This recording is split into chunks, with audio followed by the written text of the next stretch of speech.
Hello, hello. We're going to let you do this alone, David. But we decided to come out anyway.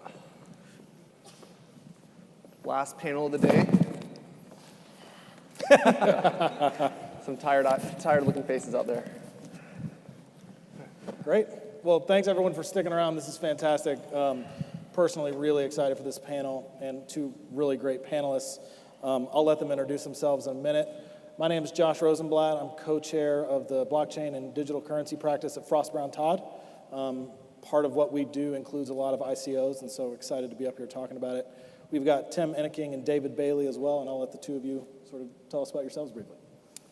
So I'm David Bailey. This is my conference. We organized this, so that's probably my claim to fame right now. But I've been in the crypto space since 2013. Bought my first Bitcoins at $8 and have been kind of along for the ride ever since. We do media, we do marketing, we also do some software development, and all things crypto. Well, if that's Josh and that's David, I guess I'm Tim.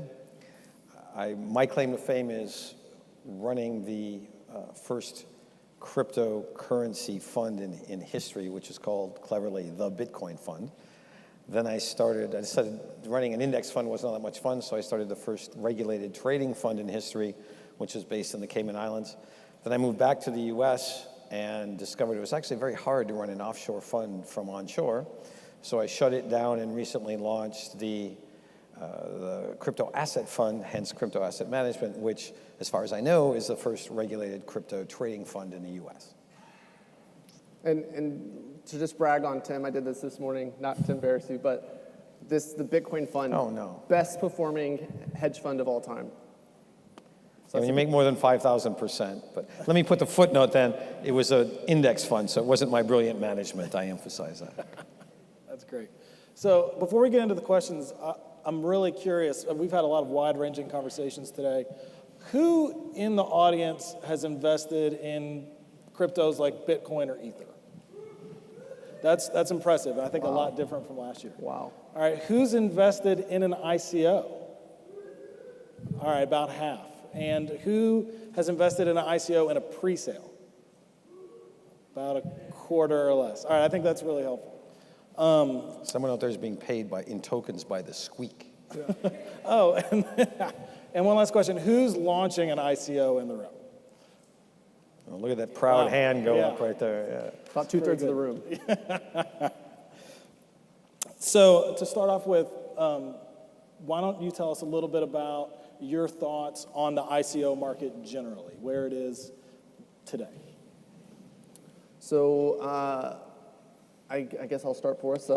We've seen ICOs from multiple different perspectives. We've both operated an ICO, executed an ICO, and we've also been on the investor side of ICOs as well.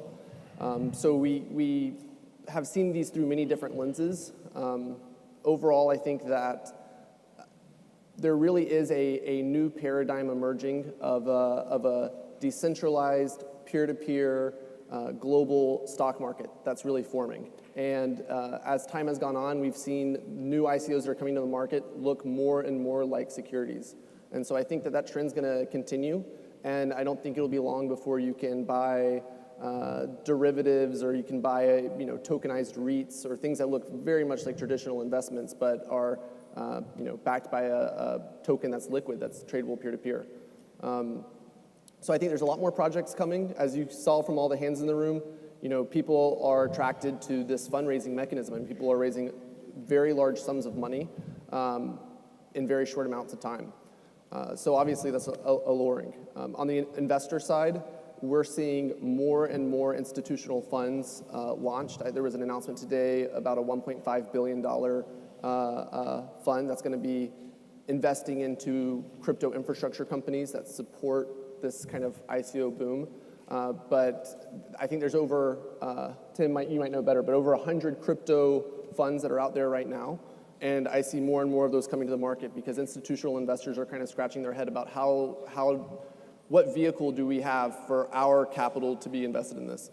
I think it is a very disruptive force for the traditional VC model, and it's going to kind of force the legacy venture scene to reevaluate both their business model and how do they compete with this, global investor audience that are paying large sums of money at high valuations, but maybe don't have the pedigree. Anything you want to add? I'd like to take a step back from really specific ICOs and some of the details that David mentioned, which I agree with, and that is the reason ICOs are so popular is there was a need. And there's a need on a push and a pull. On the one side, you have 7 billion people on the planet Earth, many of whom have great ideas, and many of whom would execute ideas if they could get funding for them and backing for whatever idea they have. But unless you happen to live somewhere near or can travel to San Francisco, New York, or London, or one of the big financial capitals of the world, you don't have access to money. And unless you fit a certain pattern, you don't have access to money. And the money that you would have access to were you to live in a suburb of San Francisco is a number of big pots of money. So you may get $5 million from 4 or 5 different VC companies. And that is the paradigm you have to follow pre-ICO. And obviously there was a need for something else because ICOs have gone crazy. Then you have, that's the pull side. Then you have the push side. You and I all sitting in here, some of us may have done private equity before ICOs, but very few, just statistically, of us in the room were able to do private equity funds or VC funds or seed, unless you got in the friends and family round when it was $10,000, because the ticket is so enormous. So you have a supply and demand, and they're both fundamentally dissatisfied and fundamentally restricted. And so what does an ICO do? It's horribly named. It should be an ITO, international, or initial token offering or something, because currency is totally misplaced. Coin is even worse. But you've got a disintermediated system where you've taken out essentially the standard seed VC private equity completely. And you replace it. There are some intermediaries. You have different companies that are playing certain roles for tokens, et cetera, et cetera. But essentially, you've taken out this entire massive infrastructure, which is why David was saying it's something that private equity guys are particularly happy with, and replaced it with directly from inventor to investor. So instead of raising $5 million from 5 different people, you're raising $5 from 5 million different people. I don't think an ICO has gotten anywhere near that level yet, but from a theoretical standpoint, it's possible. So what happens? Instead of just a few people with their ideas that they can get in a position to sell, you've got people in every country on the planet Earth who aren't necessarily wealthy, who have really good ideas, who historically have been foreclosed from realizing those ideas, and they can realize them. They can get money to make that happen. And that's the absolute brilliance of ICOs. It allows human potential to be realized, whereas before, in 99.9% of the cases, literally, if not several more digits, it was impossible. And that's the exciting thing about ICOs. Of course, because you can cross borders and you can say anything you want on the internet, there's a lot of junk out there. But if you know how to do a due diligence, and which is why the VC PE industry isn't going to get killed, because the skill set that they have to do the due diligence still very much applies. In fact, it applies even more because you don't have some of the natural factors that prevent fraud from happening in a VC or a PE context. And those breaks, those restrictions aren't present in an ICO context. So you have to know what you're doing. So by no means is that industry dead, but it's going to be very, very much transformed. So ICOs fill a gap that most people didn't even realize existed. And to follow up on that point, how does an individual do their due diligence? How do they know what's a good company, what's a bad company? When you're looking to invest, what kinds of things are you looking for? Let's say you're going to buy a share of stock, and you're an individual, or a bond, or whatever. But let's stick with a share of stock. It's the easiest one, and most people have invested in shares of stock. So you're going to buy, not one of the FANG stocks. You're not going to buy anything well-known. You're not going to buy, or let's use the example. I was going to say you're not going to buy Tesla, but just use the example of Tesla. It's actually a very good one because it's got a PE ratio through the roof. And you're an individual. And you're going to look at this, And it's like, wow, okay, where are electric vehicles going? Where are autonomous vehicles going, if that's part and parcel of electric vehicles? What is Uber going to do if it buys a whole bunch of Teslas and it puts people without drivers? So you look at all of this, and so you do your research over the internet, and you try to figure out what this company is going to do. And there's a lot of information on Tesla because it's public, but if it's a private company, it's much harder to find information, and the ICOs are very, very private, they're very, very fast, and they generally don't have a lot of information available. So the answer to the question is, you get what you can, and we have the luxury of being able to talk to the CEOs, to talk to the management team, sometimes even meet the management team, depending on where they happen to be geographically, but not very often. So that helps. So we can do a due diligence that we're happy with. But for the average person, it's very, very difficult. And there's an element of, what is the Latin phrase? Alia jacta est. The die is cast, right? I mean, there's a certain element of, there always is a certain element of investment of, okay, what the hell, let's do this. And to round out the story, the first ICO that I invested in was called INT Coin. It was a fraud.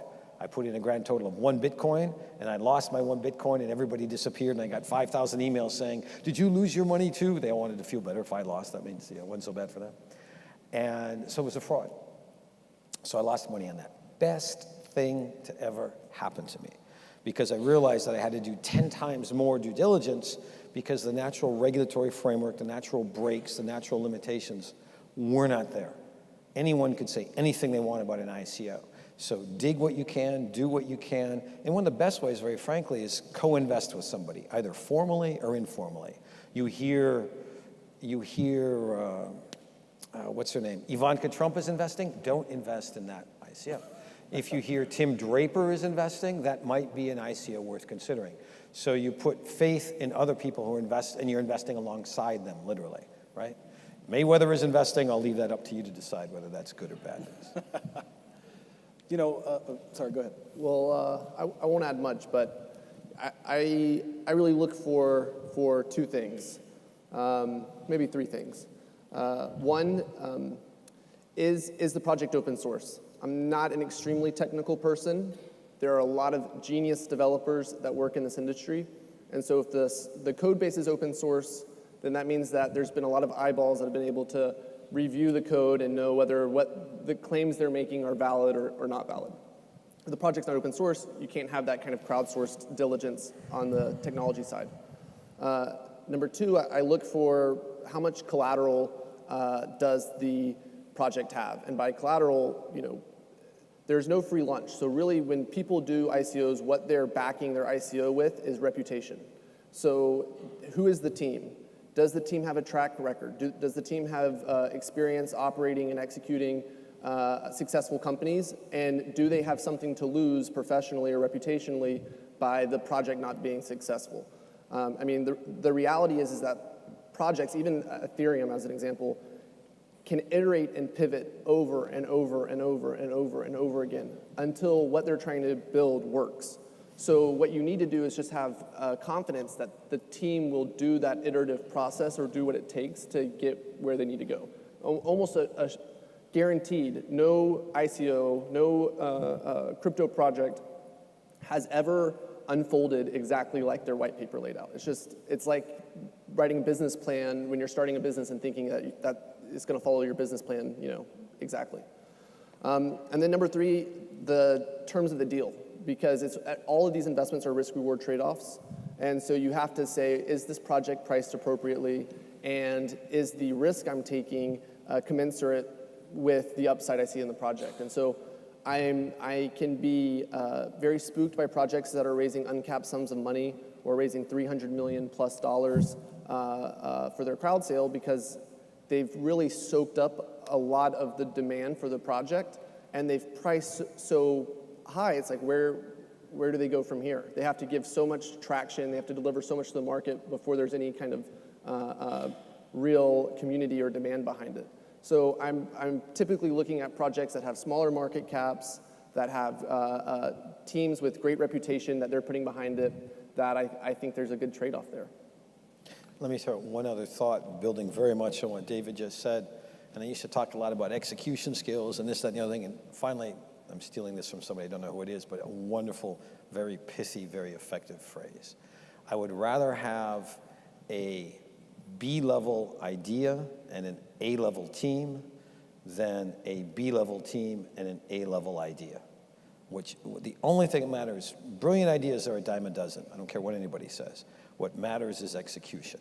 So the team, as David was saying, and whether they can execute, whether they have executed, whether they will execute, and whether they bear the personal risk for failure to execute, that is the number one criterion. Same thing as in PE. So let's talk about the idea for a minute. A lot of times, what you're seeing now are white papers, David, that you mentioned. Back in the day, they were very technical documents with formulas and really put forth the technology. And as the markets evolve, now they're we're seeing very flashy marketing materials that are business plans with maybe a little more detail than that, maybe not. What's your opinion on the white paper? Is it important to you, or is it something that really is a good start, but there needs to be a lot more diligence? Let me jump in with this story here, because I got an email the other day that just floored me. This guy wants to do an ICO, doesn't matter which one, doesn't matter what topic area. And he writes in his cover email, attached is the white paper. It's not too detailed, it is a light read. And I thought to myself, what? And I didn't even look at it. I didn't even open the document. I wrote back and said, please send all the details. And that was my entire email message, right? So reinforcing what you're saying. But I just looked at this dumbfounded. So I'm supposed to give away my money based on something that is really easy. So first I'm being insulted because he obviously doesn't think I can understand anything that's technical. And I'm supposed to invest money based on this. So I want everything. I want absolutely everything. Just like any other investment.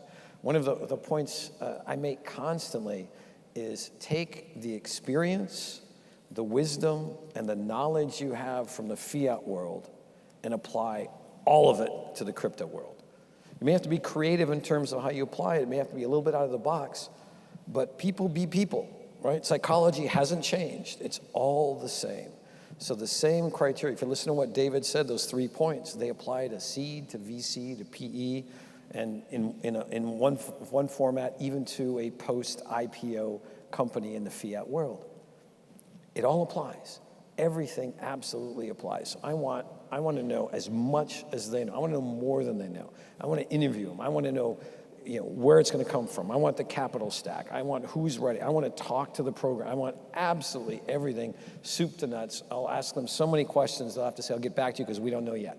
Right? If that's consistently the answer, I know I've got all the information, then I can make a decision. So you push, you push, you push. And if they can't give it, well, the other great example I had, twice this has happened so far. We have a Skype call with guys who are running an IPO. One was in Holland and one was in Germany. And so because of linguistic constraints, we use English as the common language. Twice it has happened during an ICO where one of the two guys on the ICO team, about halfway into the conversation when we started asking tough questions, suddenly forgot how to speak English. He was too embarrassed, and so one was clearly a fraud, the other one I think was just incompetence. But they never even called us back after that because they knew they had been found out. You push, you push, you push, and when they can't ask any more questions, you dig on your own some more, just like in any other investment you would make. Yeah, so yeah. White papers are very important to a successful project. I mean, they're just a market signal about the technical competence of the team. But as time has gone on, it's very difficult to come up with sound technical advancements for decentralized technology. There's actually been very few relative to the amount of projects that have been out there. Proof of work, the Bitcoin white paper, the original Bitcoin white paper, it's more than just the technology behind it, it's also how the pieces fit together to make this cohesive economic model. And that's very, very hard to do. I know plenty of early Bitcoiners that would argue to this day that Ethereum hasn't even done it. So that's challenging. However, I don't think that to have a successful ICO, you necessarily need a technical innovation. I think and that's why I mentioned earlier, I see this continuously heading closer and closer to securities, because really it's how do you take that technical innovation that's already exists, how do you apply it in a way that creates value for people, that creates demand for the project, and where that ultimately goes is financing and funding projects that are providing a good or service to the market. That's no different than building a company. So you have to differentiate between what projects have a business plan and a business strategy, and what projects really have a network effect that they're trying to deploy. We see projects to some of the horror stories. We had a project approach us that said, we're a company that had raised money a year ago, which probably means that they're running out of funds, and said, we're raising $50 million in our ICO, but we haven't figured out what the token does yet, and we're hoping that you can come and advise us. And it's like, you're raising $50 million for something that you don't even know what it's for? I think that there's a lot of people who are trying to fit a token model that's not a security into a project that actually is a security. And I don't think it's necessarily a bad thing for projects to be securities. I think there's a lot of value in tokens as securities. To the point you were making earlier about the value that tokens allow you to capture. If you look at a distribution curve of value, the small and medium-sized businesses in the United States are worth vastly more money than the Fortune 500 companies that are here. If you look at the real estate holdings across the country of just everyday common people, collectively, are worth vastly more than all the REITs in the United States added together. So there's a lot of value captured on the long tail that is not investable currently because of really kind of high cost of financing those types of assets. And so I think there's a clear model here for why you would need a token that is a security. If that's what it is, then wear that with pride. Make sure you set yourself up with the right legal structure and protect yourself from a regulatory perspective. And don't try to make a white paper where you're trying to play off some technical innovation that doesn't really exist. Just be honest and call a spade a spade. Yeah, I think that's great advice. I mean, from the legal perspective, there are certainly clear pathways to do a security, and the market's shied away from that, I think, just for a couple reasons. One, they think that getting to that crowd sale where you can sell to everybody is more valuable than sort of playing in the securities rules, but I do think the market's going to move in that direction.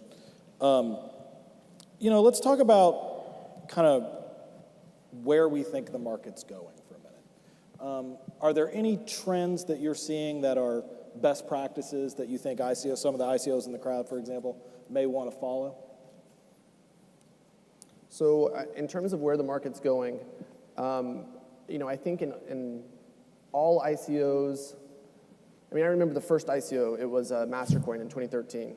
They raised $1 million, and people's jaw dropped. They couldn't believe that a project could raise $1 million. All the way up until 2015, I think the total amount of money invested via the ICO structure was $15 or $20 million. This year, so far, we've surpassed $3 billion invested via ICOs. For a couple quarters, we were outpacing seed investment in traditional venture-backed companies. So that's pretty kind of phenomenal growth. The big difference between then and now is a lot more people have digital currency. A lot more people are holding Bitcoin. A lot more people are holding Ether. And so, ICOs are predicated on people's ability to have permissionless money and to be able to be in any jurisdiction or in any country and be able to send it to a contract address and purchase tokens without any middlemen. That's not going to change. That dynamic is here to stay, and it's getting bigger and bigger. So right now you see projects that are raising $30 million, $40 million, $50 million, maybe from 10,000 investors. Wait until we start seeing projects with 100,000 investors, with 1 million investors. We could see projects easily start to raise billions of dollars via an ICO structure 5 years from now or less. Then also in terms of the quantity of projects that are getting funded, there's been over 500 ICOs. We're not sure exactly how many have actually happened, but about 200 of those have raised significant funds, more than 10 million. There's a lot of ICOs, this is not something that's talked about very frequently, that aren't successful. So we shouldn't paint the picture that every ICO is just like this gangbusters thing. There's plenty that fail, curl up, die, never to be seen again, and no one's gonna write the headline, bad idea, fails to raise funding, and goes out of business. I mean, that's what you'd expect. People only write the headlines about the successful ICOs. But I think in the next 90 days, I heard a number that there's roughly 300 ICOs planned globally. So when you map that out on a graph, this thing is going exponential, really. And so every time I've seen crypto prices go exponential, it typically means that we're building towards a correction. So I wouldn't be surprised if 6 months from now we go from a very hot bull market like we're in now and into a bear market. And when that happens, people are going to be way more critical and cynical about projects. They're going to do way more diligence, and the bar to raise funding is going to be much higher. But those that do kind of pass that credibility test are going to have access to a lot larger investor base to raise their funding from. Focusing real briefly on the specific question, the trends, and then we probably want to turn it over to allow people to ask questions. In addition to what David said, I think there are a couple of others. First is regulation. We're going to see regulation come in and affect more and more ICOs. Keep in mind, in the US, you have the infamous Howey test, based on growing oranges in Florida, and not all ICOs are securities, but I'm not sure that's going to ultimately end up being the test.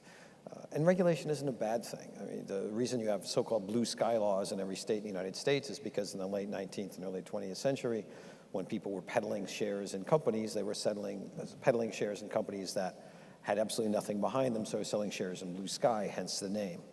So the regulation is not something to be aware of, and people, like they do now with various legal questions, they will forum shop. They'll launch their ICO here, there, or someplace where it's convenient to do so. So the Isle of Man just passed a set of laws actually 2 weeks ago that allows ICOs to be implemented very, very easily. So what does it mean in an ICO to be in the jurisdiction? I don't know, but they will. There are some people that will launch it from the Isle of Man, for lack of a better term. So they'll be subject to laws of the Isle of Man, and they'll have fewer restrictions. Will they be able to sell into the United States, et cetera, et cetera? Those things have yet to be worked out. So that's one trend I very definitely see. The other trend is that ICOs, not just because of regulation, will become more expensive. And the VC PE world is not going to take it lying down. They're going to enter the ICO space.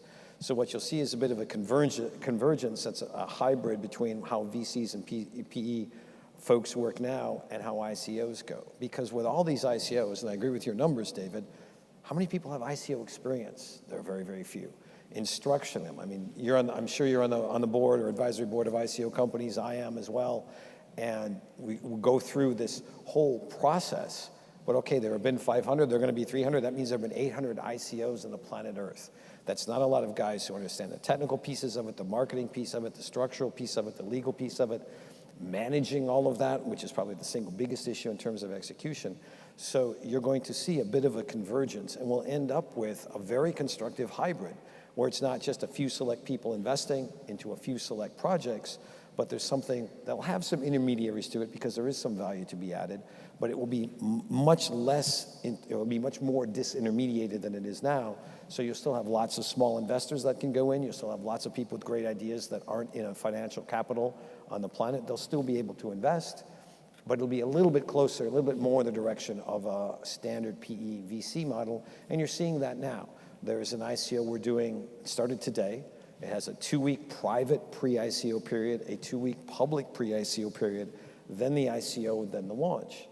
And that's a very interesting scheme because it gets very close to first round or Series A, whatever you want to call it, and then next to an actual IPO. And we're going to see more of that. And this particular company has hired a major law firm. They've got a lot of infrastructure built out. It took a lot of money to set that up. And so they look more like a VC round at this stage. And I think we'll see that convergence probably happen sooner rather than later. Wax. So I had to think whether I wanted to say that or not. Wax. The white paper was released today, this morning, as a matter of fact. WAX. And you won't find it when you Google it, so Google Opskins, and it's interesting. So I want to piggyback too on the regulation front, because I actually don't think that the Howey test is going to ultimately be an appropriate standard to gauge these tokens against. And there's a misnomer out there that people think regulators don't understand this technology and that's why there's not regulations yet. But as soon as they understand it, there will be. That's not what the issue is. Regulators, for the most part, the ones that actually, this is in their purview, understand this technology really well, which is why there's not regulations. It's extremely difficult to put, I'd say impossible, to put permissions on a permissionless system inherently.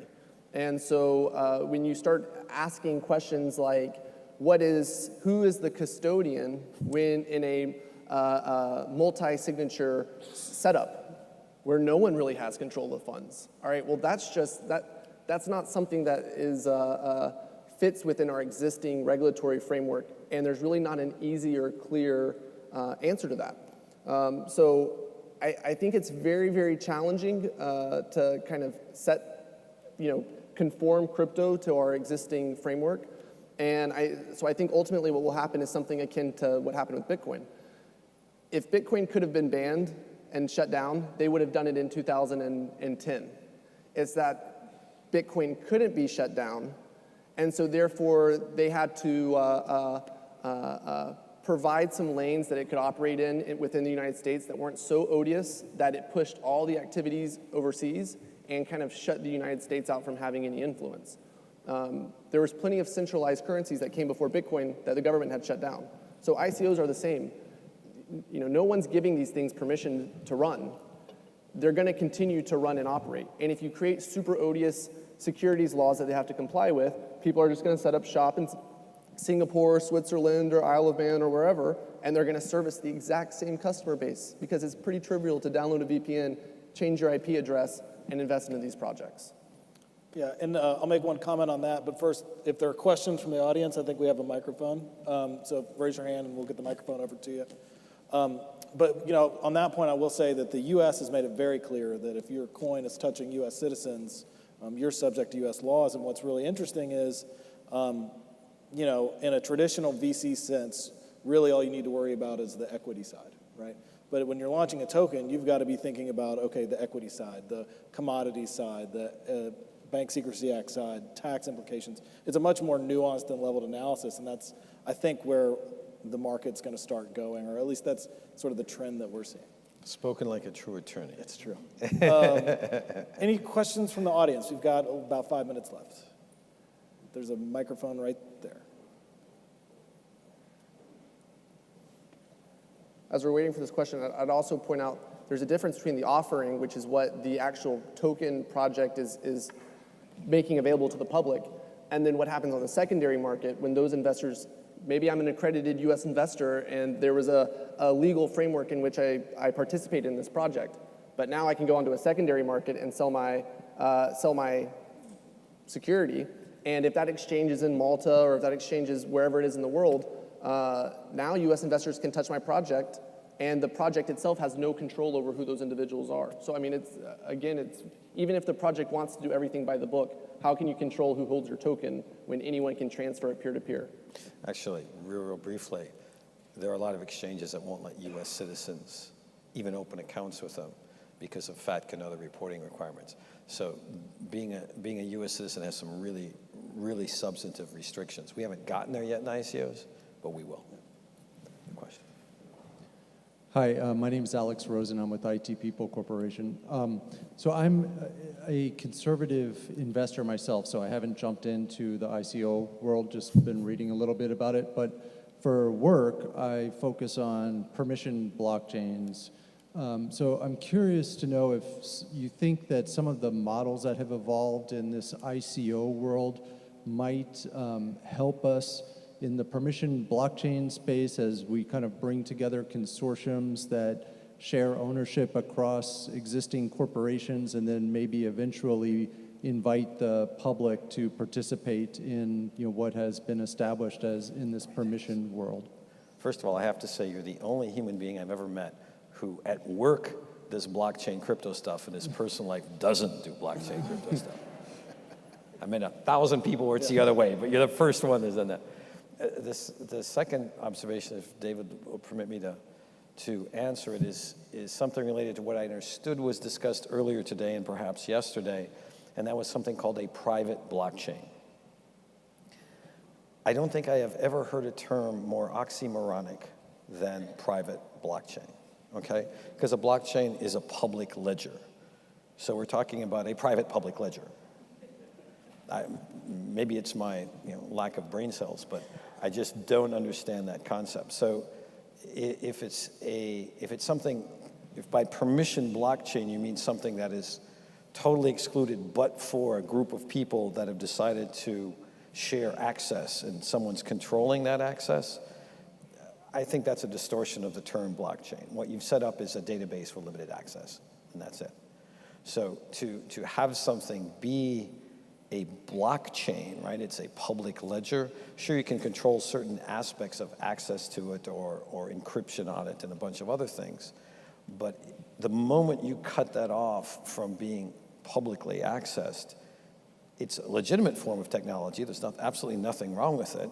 Swift does that, for instance, right? So I got a problem with it. But I think because of the buzz around blockchain, people have decided, okay, let's talk about public blockchain and permission on our private blockchain, permissions on our private blockchain. To me, that's a different conference. That's a different kind of investment. I don't know how you guys feel about that. Thank you. I'm not sure why, but. I wouldn't agree entirely. You don't get applause now. Yeah. All the bankers in the room clap. No.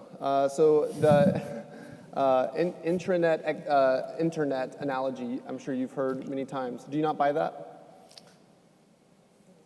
Well, the difference between an intranet and a public and private blockchain, to me, there's the web, and the same technology is used for it, right?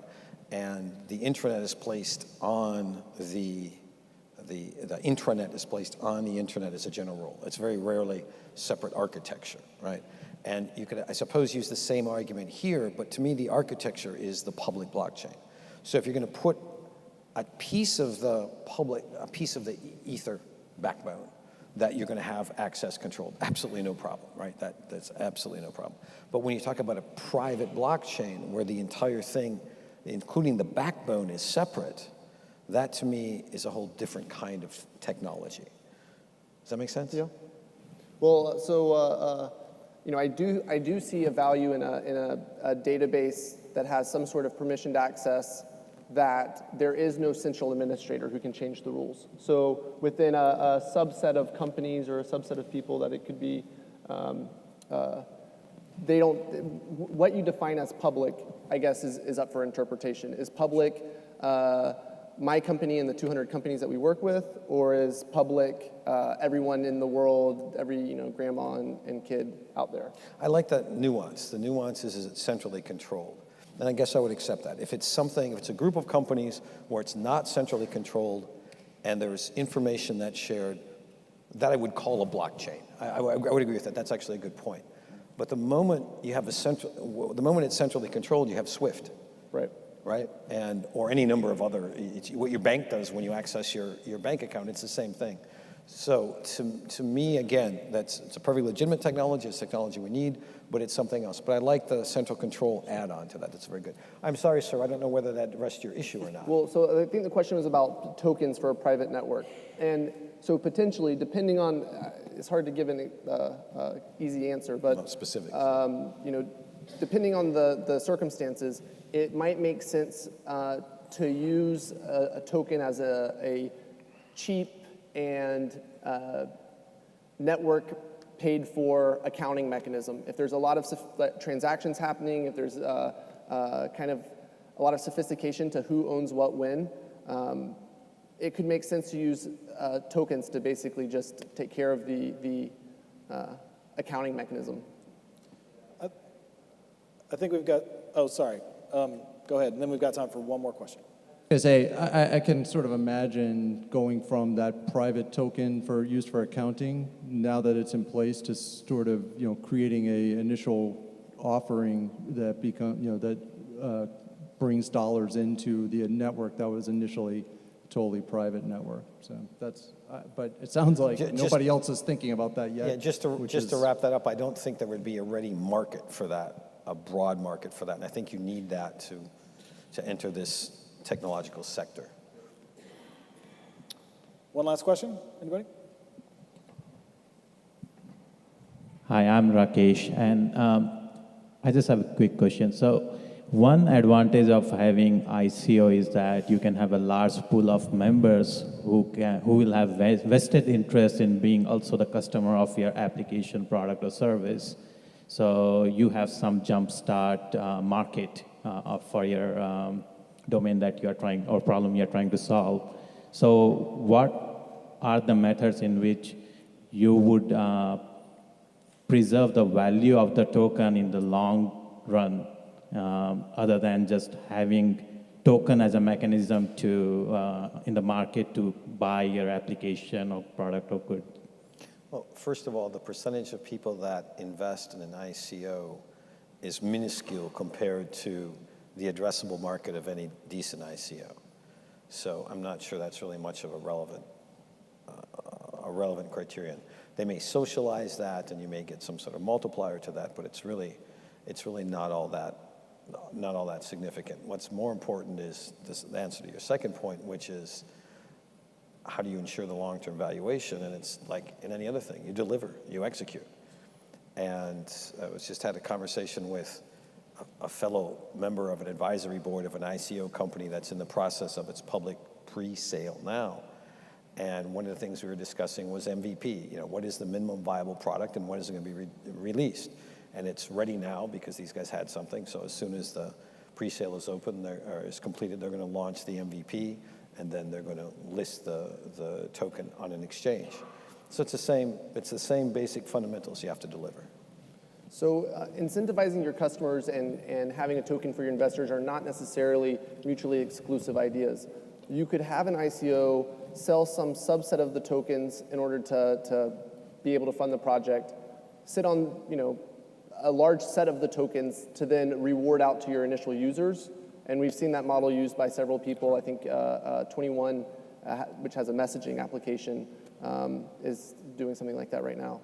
And I like that model because as someone who's been on the project side of an ICO, there's really two huge value adds by having a large number of people incentivized and aligned with the success of your project. One, people's value for what they can bring to the table far exceeds the capital that they can invest. People have a lot of different types of capital, social capital, capital, sure, but if someone invests $1 into my ICO, they might be able to bring customers or relationships to the table. They might evangelize my product and help me bootstrap growth. And it's very powerful to have 5,000 plus people out there who are evangelizing your product. It accelerates things tremendously. Also, having a large number of economically aligned backers is a really good feedback mechanism for the team who's executing on the project. And that's one thing I very much underappreciated until doing the Poet crowd sale. When you have 5,000 investors, at any given moment, there's at least 1% of them that have nothing going on but monitoring their investment in Poet. And so if you miss a deadline or you were going to have a weekly developer update and it didn't come out on Friday, it's coming out on Monday, you'll start having people send messages. Hey, what's going on? Is everything okay? Where's the developer update? I'm waiting for the developer update. It's been 2 hours. What's going on? And this pressure applies a lot of pressure to the team to deliver. There's this constant accountability. And so if you're used to the VC cadence of once every quarter you're going to get, hey, how's it going at the business? Very different world in the ICO market where you literally have people all the time giving you feedback about how well the project's doing. And it's just very impressive a motivator for the team that's executing, because it's just so easy to let things slip by, take a week on this or that. But in the ICO world, your investors will not tolerate that. Great. Well, everybody, help me thank Tim and David. This has been really fantastic.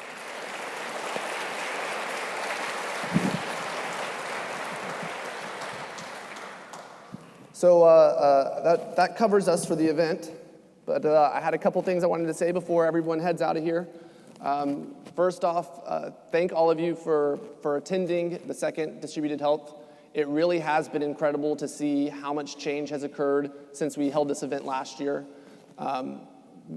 Between the hackathon, the code camp, and this conference, we had well over 700 people registered and participate in the event, which is really exciting. We almost double what we saw last year. So yeah, congratulations for you guys. You're early adopters. I also want to thank the sponsors that we had who made this event possible, also the speakers. I was looking at our keynotes, and we had some awesome keynotes. Especially want to thank Charlie for his story about his colonoscopy. But outside of that, I mean, we had 3 Fortune 500 companies represented up on the stage today, which is just such a change of pace of where we were a year ago, when we were